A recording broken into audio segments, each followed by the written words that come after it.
Hello everybody. तो आज की इस वीडियो के अंदर जो हमें डिस्कस करना है वो कुछ ऑब्जेक्टिव टाइप क्वेश्चंस करेंगे जो एग्ज़ाम में पूछे जाते हैं। तो इलेक्ट्रोस्टैटिक से संबंधित आज का हमारा ये टॉपिक होगा। तो इसमें कैसे कैसे क्वेश्चंस बन सकते हैं वो हम डिस्कस करेंगे। और इसमें 30 क्वेश्चंस हमने दिए हैं, तो 30 क्वेश्चंस को ऑब्जेक्टिव टाइप है, मल्टीपल चॉइस क्वेश्चंस। तो जो भी इसके आंसर्स होंगे उसमें हम यहाँ पर पहचानेंगे कि चार में से कौन सा आंसर है, और जो सही आंसर होगा उसमें हम उसको यहाँ पर टिक करके उसका आंसर दे सकते हैं। तो इलेक्ट्रोस्टैटिक से संबंधित है, 30 क्वेश्चन इसके अंदर है। चलिए शुरू करते हैं पहला क्वेश्चन। तो पहला क्वेश्चन इसके अंदर दिया हुआ है कि quantization of charge is given by. तो क्वांटाइजेशन ऑफ चार्ज का जो फॉर्मूला सही है वो ये है, a Q equal to plus minus N E. इसी से हम इसको क्वांटाइजेशन ऑफ चार्ज शो करते हैं। तो उसके बाद दूसरा क्वेश्चन है coulomb force is always attractive repulsive. तो हम जानते हैं कि जो कूलम्ब फोर्स है वो चार्ज पर डिपेंड करता है। चार्ज पॉजिटिव पॉजिटिव भी हो सकता है, नेगेटिव नेगेटिव भी हो सकता है, और ये पॉजिटिव नेगेटिव भी हो सकता है। हम जानते हैं कि जो सेम चार्जेस होते हैं वो एक दूसरे को एक तरीके से रिपेल करते हैं, और जो अपोजिट चार्जेस होते हैं वो एक दूसरे को अट्रैक्ट करते हैं। तो ये रिपल्सिव का भी हो सकता है फोर्स, अट्रैक्टिव हो सकता है। तो सी आंसर इसका सही है। Epsilon not is called permeability of free space, permittivity of free space, force constant, none। तो ये this is the permittivity of free space। तो permittivity of free space हम इसको बोलेंगे।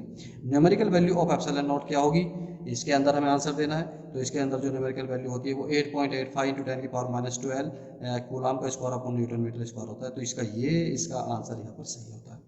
इसके बाद जो पांचवा क्वेश्चन इसके अंदर है उसको हम देखते हैं। पांचवा क्वेश्चन यहाँ पर दिया हुआ है कि dimensional formula for epsilon not will be. तो इसके लिए हमें फॉर्मूला हमारे पास ये होता है, यहाँ से इसका डायमेंशनल जो एप्सिलॉन नॉट है यहाँ पर इसकी वैल्यू निकालेंगे तो देखेंगे कि इसकी जो यूनिट आएगी वो आएगी न्यूटन मीटर। एक तरीके से कूलम्ब का स्क्वायर, क्योंकि कूलम्ब कूलम्ब तो कूलम्ब का स्क्वायर हो जाएगा, ये फोर्स नीचे पहुंच जाएगा, ये इधर हो जाएगा। 1/4 न्यूमेरिकल वैल्यू, इसकी कोई डायमेंशन नहीं होगी। तो कूलम्ब का square upon newton metre square एक तरीके से इसकी यूनिट हुई।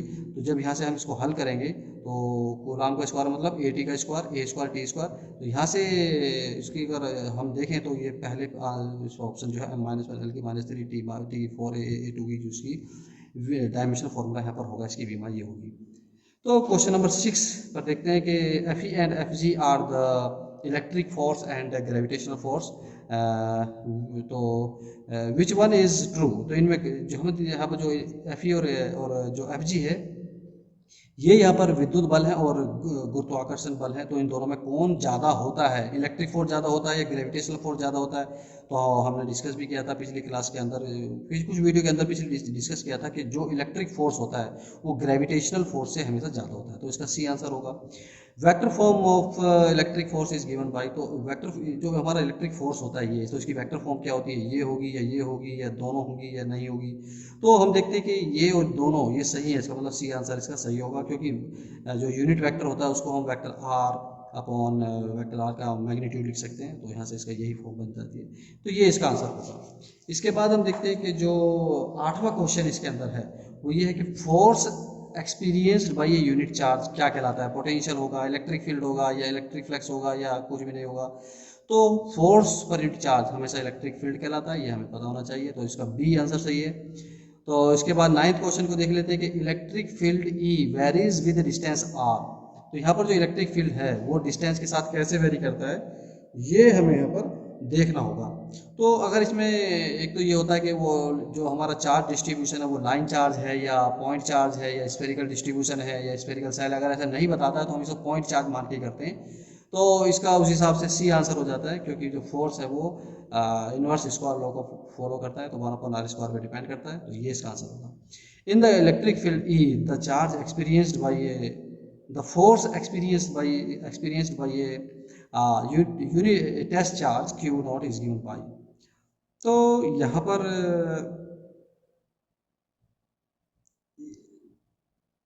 जो फोर्स एक्सपीरियंस बाई जो होता है इलेक्ट्रिक फील्ड के अंदर, वो एक तरीके से ये वह होता है यहाँ पर F = Q नॉट E। तो ये सही इसका आंसर है सी। तो ये 10 क्वेश्चन हमने डिस्कस कर दिए। इसके बाद हम आते हैं कि जो क्वेश्चन नंबर 11 है, electric field is a vector quantity होगा, स्केलर होगा, टेंसर होगा, क्या होगा। तो इलेक्ट्रिक फील्ड हमेशा एक वेक्टर क्वांटिटी होती है। तो ये इसका आंसर इसमें सही है।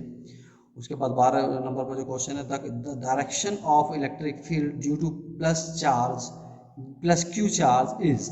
तो हम जानते हैं कि जो प्लस क्यू चार्ज होता है उसकी वजह से डायरेक्शन बाहर की तरफ को होती है, जो माइनस चार्ज होता है उसकी डायरेक्शन अंदर की तरफ को होती है। तो यहाँ पर प्लस क्यू चार्ज है तो आउटवर्ड होगी, तो सी आंसर इसका सही है। इन द फिगर, जो यहाँ पर ये डायग्राम दिया हुआ है, the electric field strength at point A and B are E and E B respectively then.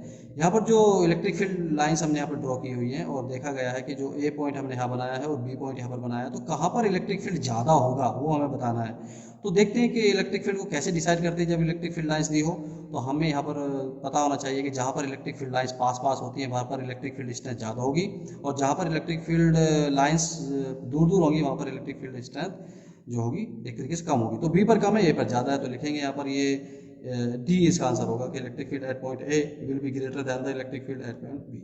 तो ये इसका आंसर होगा। इसके बाद क्वेश्चन नंबर 14 को हम देखते हैं कि यूनिट ऑफ इलेक्ट्रिक फील्ड क्या होगी। तो क्योंकि फॉर्मूला इलेक्ट्रिक फील्ड का क्या होता है, दिस इज इक्वल टू, क्योंकि एफ इक्वल टू क्यू ही हम पढ़ते हैं और ई इज इक्वल टू क्या होगा यहाँ से एफ अपॉन क्यू होगा। तो फोर्स पर यूनिट न्यूटन पर कूलम, तो न्यूटन पर कूलम इसका एक तरीके से ये आंसर यहाँ पर होगा। तो इसके बाद देखते हैं कि शॉर्टेज ऑफ इलेक्ट्रॉन डेवलप्स। अगर कहीं पर इलेक्ट्रॉन की कमियां हैं तो वो हमेशा पॉजिटिव चार्ज को बताता है, अगर अधिकता है तो इलेक्ट्रॉन नेगेटिव चार्ज को बताता है। तो यहाँ पर शॉर्टेज ऑफ चार्ज को बताता है तो पॉजिटिव चार्ज होगा, यानी कि 20 का आंसर सही होगा। क्वेश्चन नंबर 16 को देख लेते हैं कि डाइलेक्ट्रिक कांस्टेंट के इज इक्वल टू, क्या ये होगा क्या ये होगा। तो हम देखते हैं कि ये दोनों ही इसके बराबर होते हैं, तो इसका मतलब क्या हो जाएगा, सी आंसर इसका सही है।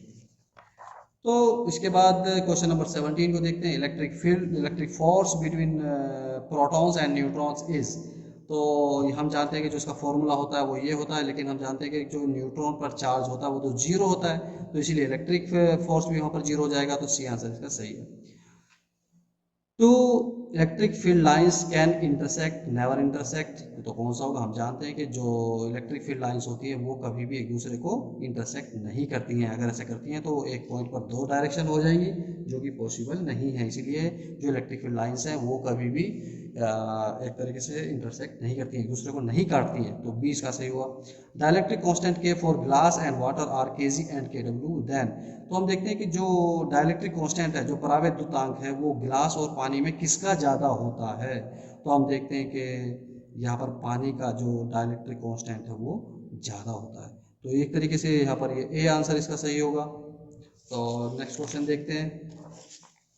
तो यहाँ पर जो देख रहे हैं कि जो गिलास का होता है वो लगभग 9-10 के आसपास होता है, और जो वाटर का होता है वो 80 के आसपास होता है, तो इसीलिए वाटर का डाइलेक्ट्रिक कांस्टेंट ज़्यादा होगा।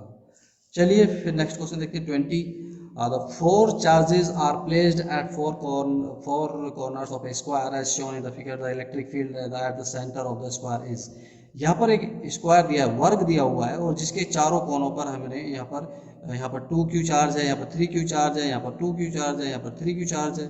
तो ए बी सी डी इसकी मार्किंग कर देते हैं। तो यहाँ पर देखते हैं कि इसकी वजह से जो इलेक्ट्रिक फील्ड होगा और इसकी वजह से जो इलेक्ट्रिक फील्ड होगा ये इस पॉइंट पर है, तो इसकी वजह से बाहर की तरफ को होगा, इसकी वजह से भी बाहर की तरफ को होगा, तो ये अपोजिट डायरेक्शन में होगी। मान लिया ये E1 है, ये E2 है। अब क्योंकि दोनों यहाँ पर जो है डिस्टेंस भी इक्वल है और चार्ज भी सेम है, और लेकिन डायरेक्शन अपोजिट है, तो इन दोनों की वजह से इलेक्ट्रिक फील्ड कैंसिल हो जाएगा। सिमिलरली यहाँ पर भी होगा कि यहाँ पर जो इलेक्ट्रिक फील्ड की डायरेक्शन होगी इसकी वजह से वो इधर को होगी, इसकी वजह से होगी वो इधर को होगी, तो ये एक तरीके से यहाँ पर नेट इलेक्ट्रिक फील्ड जो ऊपर होगा वो शून्य होगा। तो इसका मतलब यहाँ पर ये ए आंसर इसका आ जाएगा। तो इलेक्ट्रिक फील्ड इलेक्ट्रिक फ्लक्स इसे स्केलर क्वांटिटी होती है, सबको पता होना चाहिए, क्योंकि ये डॉट प्रोडक्ट्स आती है इलेक्ट्रिक फील्ड और एरिया की, तो ऑलवेज स्केलर क्वांटिटी। तो electric flux is given by, जो ये वाला फॉर्मूला होता है, ई डॉट डी ए से इसको दिया जाता है, डॉट प्रोडक्ट है एक तरीके का, बाकी सब इसमें रॉन्ग है। तो क्वेश्चन नंबर 22 हो गया। अब इसको क्वेश्चन नंबर 23 हम डिस्कस करते हैं। Electric field due to infinite line charge very. देखिए यहाँ पर मेंशन कर दिया कि जो इनफाइनाइट लाइन चार्ज है, तो ये एक तरीके से लीनियर चार्ज डेंसिटी यहाँ पर काम करती है, या हम कहें कि जहाँ पर जो इलेक्ट्रिक फील्ड होता है वो 1/r पे डिपेंड करेगा, ना कि 1/r² पे करेगा। ये तो होते ही नहीं है, तो यहाँ पर ये होगा या ये होगा पॉइंट चार्ज के लिए, लेकिन ये होगा लाइन चार्ज के लिए, तो यहाँ पर ए आंसर इसका सही होगा। Electric field due to infinite plane sheet of charge की वजह से जो इलेक्ट्रिक फील्ड होता है वो हमने देखा था, इसकी मापन एप्सिलॉन नॉट होगा, तो वो ये होगा। Electric field due to uniformly charge spherical shell is given by, और कहाँ पर देखना है हमें, जब when small R is less than greater than, तो हम यहाँ पे देख रहे हैं जो ये स्फेरिकल सेल है जो उसकी रेडियस आर है, तो ऐसा पॉइंट लिया है जिस जो इनसाइड द स्फेयर, यहाँ पर स्फेरिकल सेल के अंदर है, तो ये अंदर है, तो अंदर क्योंकि चार्ज लाई नहीं करता इसीलिए इलेक्ट्रिक फील्ड वहाँ पर जीरो हो जाता है, तो सी इसका आंसर होगा। इसके बाद जो 26 क्वेश्चन है, electric field due to uniformly charge non conducting sphere inside the sphere, अगर हमें वहाँ पर देखना है वेरीज विद द आर, लेकिन अगर इसी केस में अगर हमारा यूनिफॉर्मली नॉन कंडक्टिंग स्फेयर हो जाता है तो, और वहाँ पर अगर हम देखें इनसाइड द चार्ज क्योंकि एग्जिस्ट करता है, तो वहाँ पर जो इलेक्ट्रिक फील्ड होगा वो electric field directly proportional to R होता है, तो इसका सी आंसर सही होता है। 27 में देखते हैं, in Gauss law phi equal to Q upon epsilon not, यहाँ पर दिया हुआ तो लिखा है हियर इज क्यू इज, तो यहाँ पर जो क्यू है वो क्या है, तो Q एक तरीके का चार्ज होता है या चार्ज डेंसिटी होती है या net charge enclose by the Gaussian surface, ये बिल्कुल सही इसका स्टेटमेंट है कि यहाँ पर जो Q इसको एनक्लोज हम बोल देते हैं एक तरीके से, एनक्लोज मतलब net charge enclose by the Gaussian surface, तो बी इसका आंसर यहाँ से होगा। चलिए ये 27 क्वेश्चन हो गया, अब हम 28 क्वेश्चन पाते हैं। 28वां क्वेश्चन क्या, potential at infinite distance will be, क्योंकि पोटेंशियल हम देखते हैं कि it is inversely proportional to the distance of that point, तो क्योंकि यहाँ पर इनफाइनाइट अगर आप डिस्टेंस ले लेंगे तो पोटेंशियल वहाँ पर जीरो हो जाएगा, तो सी आंसर इसका सही होगा। 1 electron volt is equal to, तो 1 इलेक्ट्रॉन वोल्ट हमेशा 1.6 इंटू 10 की पावर -19 कूलाम के इक्विवेलेंट होता है, तो इसका एक तरीके से ए आंसर यहाँ पर सही होगा, बाकी सब गलत है। 30 क्वेश्चन यहाँ पर दिया है कि relation between potential and electric field is given by, तो यहाँ पर हम देखते हैं कि यहाँ पर कौन सा रिलेशन जो पोटेंशियल ग्रेडियंट, ये पोटेंशियल ग्रेडियंट कहलाता है, and this is the relation between electric field and electric potential. और ये भी हम देखते हैं जब पैरेलल प्लेट कैपेसिटर के अंदर हम देखते हैं तो वहाँ अगर इलेक्ट्रिक फील्ड ई है, इनके बीच में यहाँ पर सेपरेशन डी है, तो इनके बीच में पोटेंशियल जो होगा वो एक तरीके से वो E इंटू डी होगा, या E जो होगा वो B अपॉन डी होगा, तो ये भी सही है, ये भी सही है। और अगर यहाँ पर इंटीग्रेटेड फॉर्म में हम इसको देखें तो इसी से ये भी बन जाता है, तो ये इसकी इंटीग्रेशन फॉर्म है, यहाँ पर डी आ रही है, तो यहाँ ये सारे ही इसके ऑप्शन सही है, और 30 क्वेश्चन इसका एकदम सही होगा। तो 30 का क्वेश्चन जो है तो पार्ट है वो डी पार्ट इसका एकदम सही होगा। तो ये 30 क्वेश्चन हमने इसमें डिस्कस किए, और भी इससे आगे के जो क्वेश्चन होंगे मैं 30 क्वेश्चन और इसमें डिस्कस करूंगा, तो उम्मीद है कि आप लोगों को काफ़ी इसमें प्रैक्टिस हुई होगी। और अभी भी अगर किसी को कुछ प्रॉब्लम्स आती है तो आप मुझे कमेंट करके और या मैसेज करके बता सकते हैं, तो हम इसमें चीज़ों को डिस्कस कर सकते हैं। चलिए अगली वीडियो के अंदर हम कुछ और न्यूमेरिकल क्वेश्चन डिस्कस करेंगे, कुछ थ्योरी भी डिस्कस करेंगे। तो आज इतने रखते हैं, थैंक यू, जय हिंद।